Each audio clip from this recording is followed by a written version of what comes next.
Hello friends, income tax के cases की series में आज जो केस हम लोग डिस्कस करेंगे उस केस को डिस्कस करने का मेन कारण यह है कि जब कभी भी किसी एसएससी के यहां सर्च होती है तो कहीं ना कहीं एसएससी एक प्रेशर में होता है और ऐसे बहुत सारे केसेस देखे गए हैं जहां पर प्रेशर के अंदर एसएससी अपनी कोई इनकम को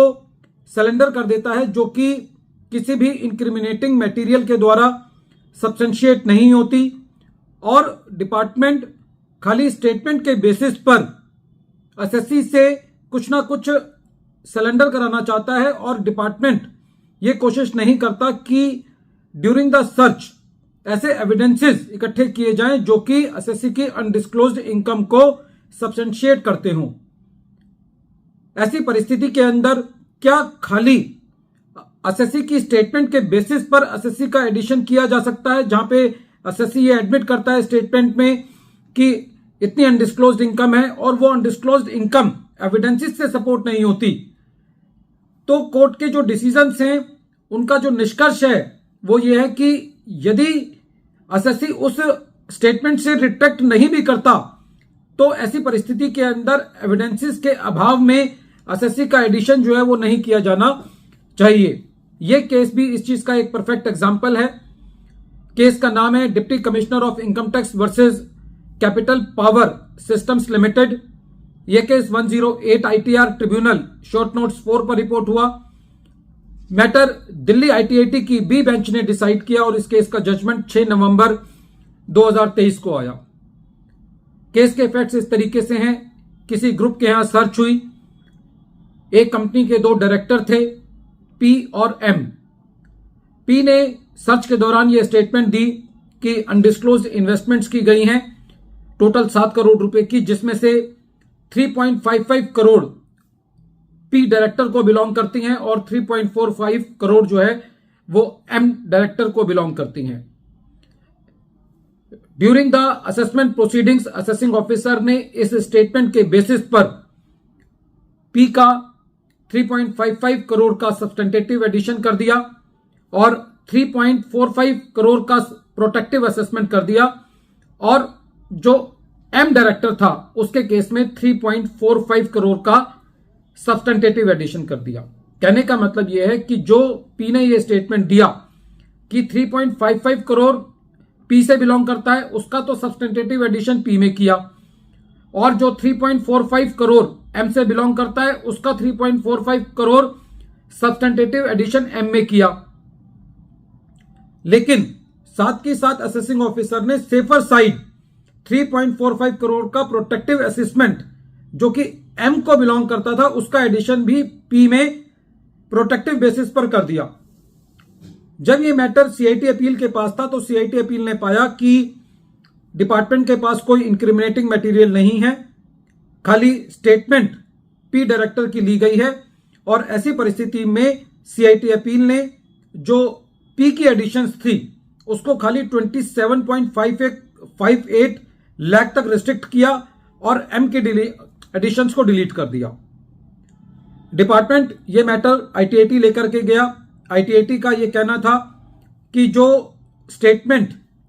दी है पी ने वो प्रेजेंट केस में रिलायबल नहीं है और आईटीआईटी ने सीआईटी अपील के ऑर्डर को अपील रखा और जो सीआईटी अपील ने 27.58 लाख की एडिशन को सस्टेन किया था,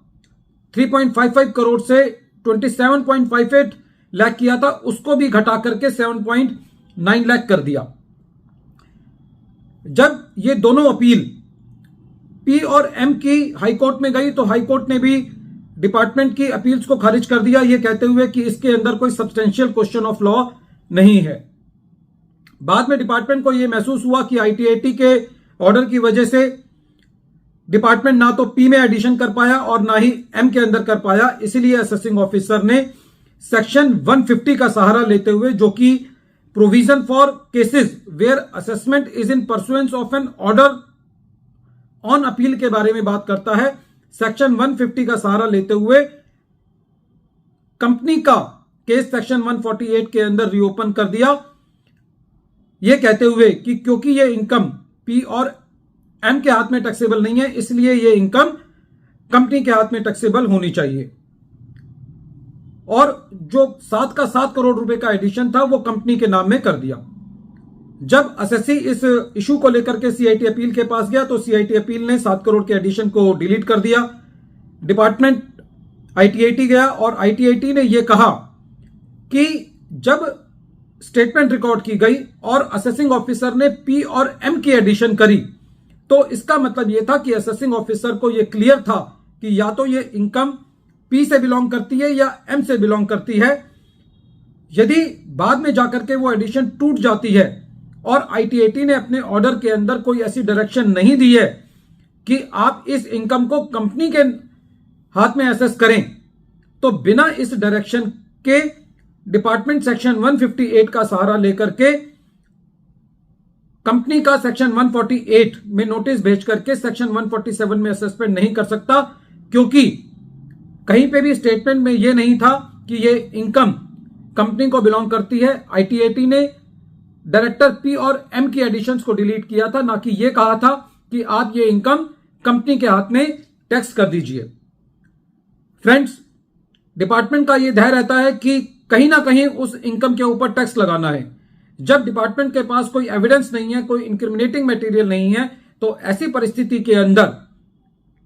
आईटीआईटी का जो ऑर्डर था उसको गलत इंटरप्रीट किया गया और उसके बेसिस पर कंपनी का सेक्शन 148 के अंदर केस रीओपन करके उसका गलत असेसमेंट किया गया, जो कि आईटीआईटी ने उसको डिलीट किया।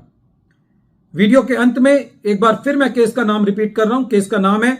Deputy commissioner of income tax versus capital power systems limited. यह case 108 ITR tribunal short notes 4 पर रिपोर्ट हुआ। मैटर दिल्ली आईटीआईटी की बी बेंच ने डिसाइड किया और इस केस का जजमेंट 6 नवंबर 2023 को आया। Thank you friends.